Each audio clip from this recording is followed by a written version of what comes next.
All right, guys, let's take a look at Unit 7, Lesson 13. You might need a lot of practice with this one just because it's something that we really want you to take away. All right. For each statement below, match it to the correct inequality in graph. So statement here, oops. Statement here, inequality here, and graph is here, as you all can see.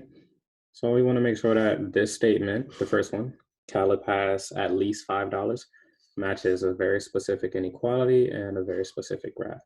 So let's think about that. If Caleb has at least $5, the least amount he has is $5. But can he have more? Can he have less?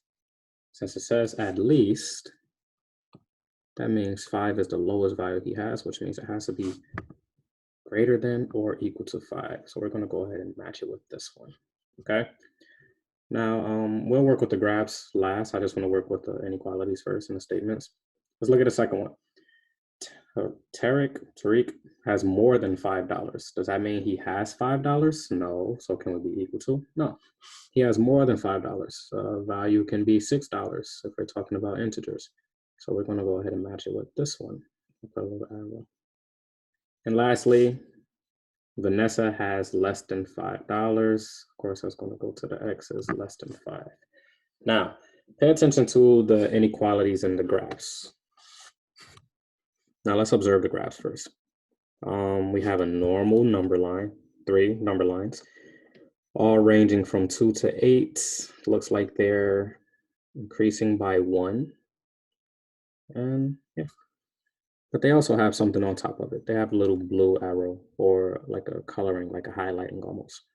And there are circles. I noticed that 2 of the circles are open and 1 is closed. So what can we figure out here? These 2, the first one and the second one, has 2 open circles. The third one has a closed circle. Now I want to look at the differences between my inequalities. I noticed that this one and this one doesn't have an equal sign.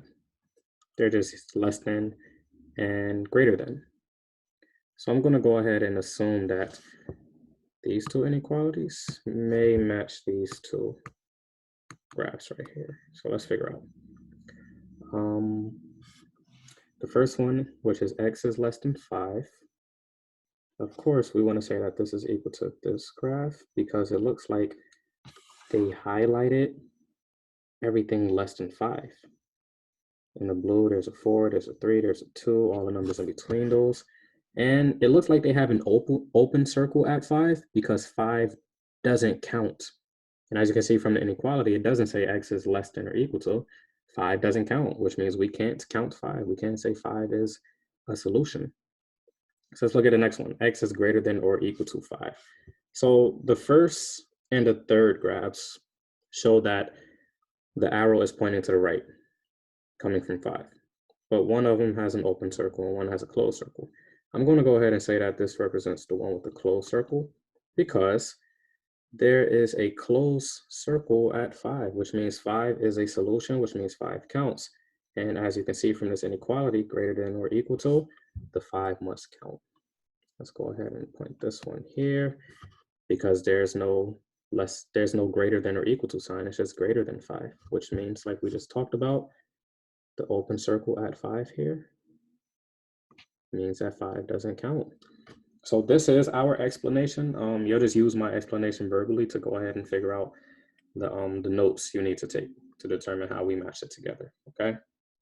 So key point. It looks like we came from a real life statement to an inequality and a graph. It looks like there's a relationship between all 3 of these. They all represent the same thing. Real life scenario going into a mathematical understanding, okay? So I'm going to say that the key point is we represent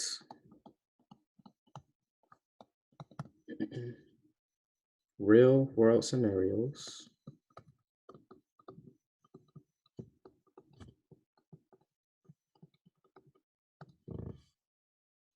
with inequalities when when an unknown quantity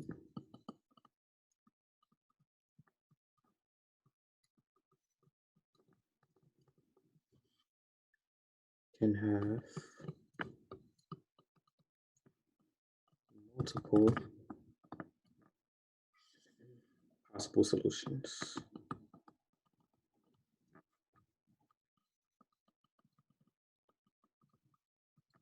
What do I mean by multiple possible solutions? Let's look at the situations up here again.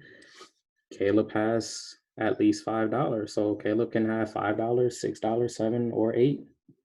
Tariq has more than $5. He can have $5.50. That's more than $5, but he just can't have $5. And same for Vanessa.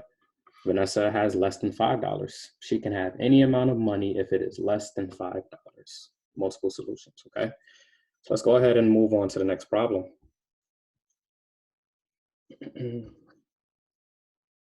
So a shipping company is moving 4 boxes that weigh at least 1,600 pounds in all. So let me annotate that.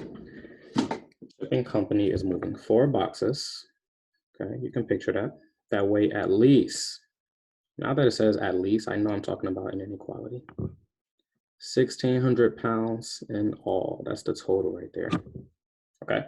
Each box weighs the same amount. Cool. That's great information. If it weighs the same amount, that means one value should be the same for all of them. Write an inequality, okay, to represent the possible weight of each box. Graph the solution. Okay, so we know what a graph will look like for this kind of situation. We want to make a number line. First things first, we need to make sure that we know what's being asked of us. We need to understand the question here. So let's answer a few questions.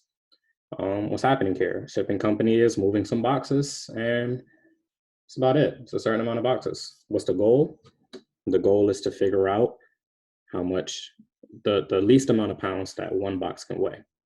And that information shows that they all will be the same, and we have to write an inequality.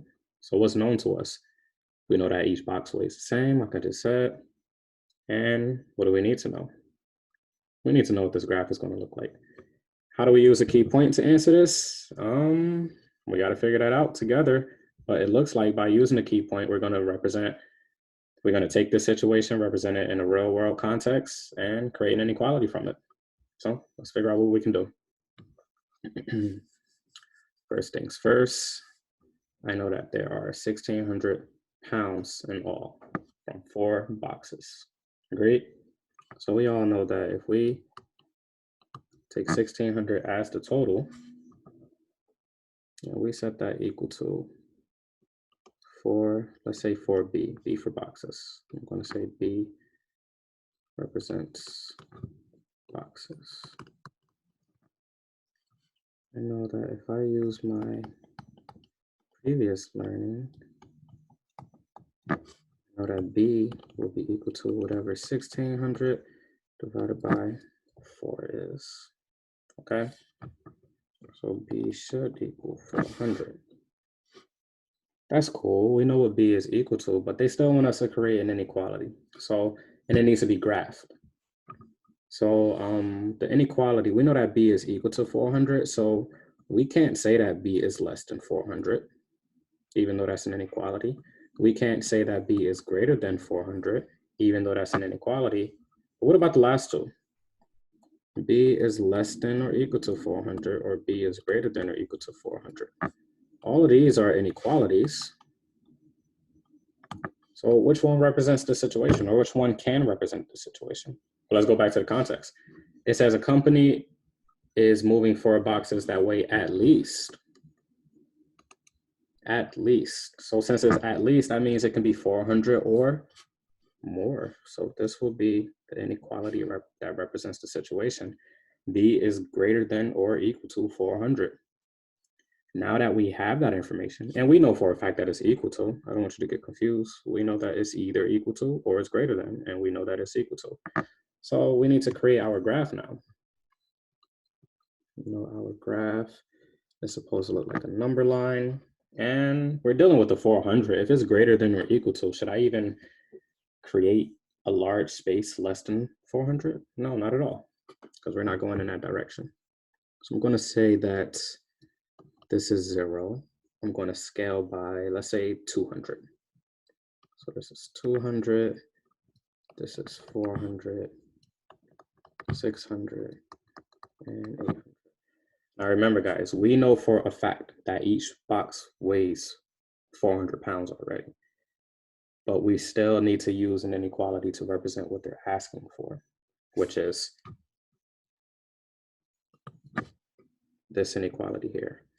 So if you look at the previous page, we notice that when something is greater than or equal to or less than or equal to, there's a closed circle. There's a closed circle at that value. So I'm going to put a closed circle at 400.